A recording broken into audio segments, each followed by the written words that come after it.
being out on tour, so many times, man, do you have like a favorite tour story you could share from being out?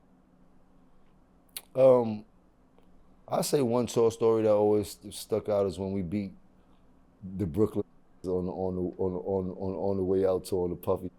It started in Miami.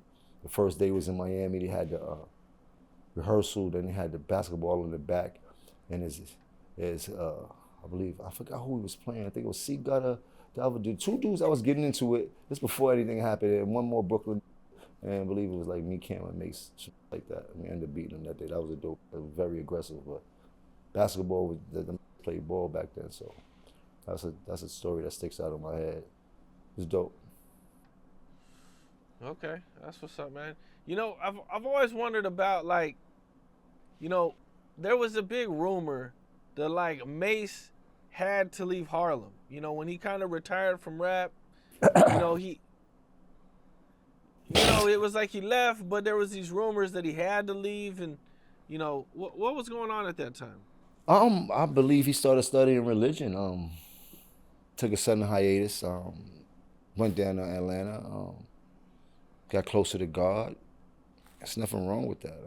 I don't know the in and outs of it per se. I mean, Harlem can be a rough place. I mean, when you around some of the illest hustlers and people like Baby J and Light, it's like a lot of people. You know what I mean, that really was in Harlem going crazy and really was a star. So, it was hard to be a star in Harlem at that time.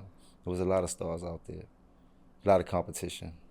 You know what I mean? And in the midst of you living so fast, sometimes you want to give your life to God because it's hard when you're sinning. You heard? God bless them, though. You know what I mean? Anybody give their life to God, you gotta, tip their hat to Him. We all know it's a higher power. I pray every night. And the days I forget, I try to pray twice on the next day. Like for real. I'm a God fearing man, so I can't really talk too bad about that situation. You know, One person I always heard about was Bloodshed. Dope. Dope. I know Bloodshed since I was 6. Very dope, brother. He had all the G.I. Joe toys. Lived in D building. He had all the G.I. Joe toys. Word. I used to try to steal some of Blood G.I. Joe toys, but you don't know G.I. Joe's was like Xbox right now or PlayStation. Like you had a fleet of G.I. Joe toys back in 82, 83. You was lit, especially if you had the trucks and the like. You like your family had to be about something. You did like you got wow, you got 40 G.I. Joe, man. Like what? More shout out to Blood. It's nice at basketball.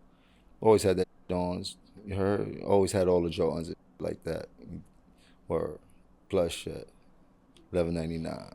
Word. I used to pay blood. I used to play. I used to pay blood, like not like pay him nothing, but that was like a little thing. Like I got a quarter for you. I need a freestyle. Like he was the jukebox. I used to give him quarters and he would bust a freestyle for me like the jukebox. That's how nice he was. That's Blood was nice at rapping. He had some word. Was there anything in particular that made you feel like, okay, I could really do this rap, like I could really make it? I did I a mean, you. I did a record.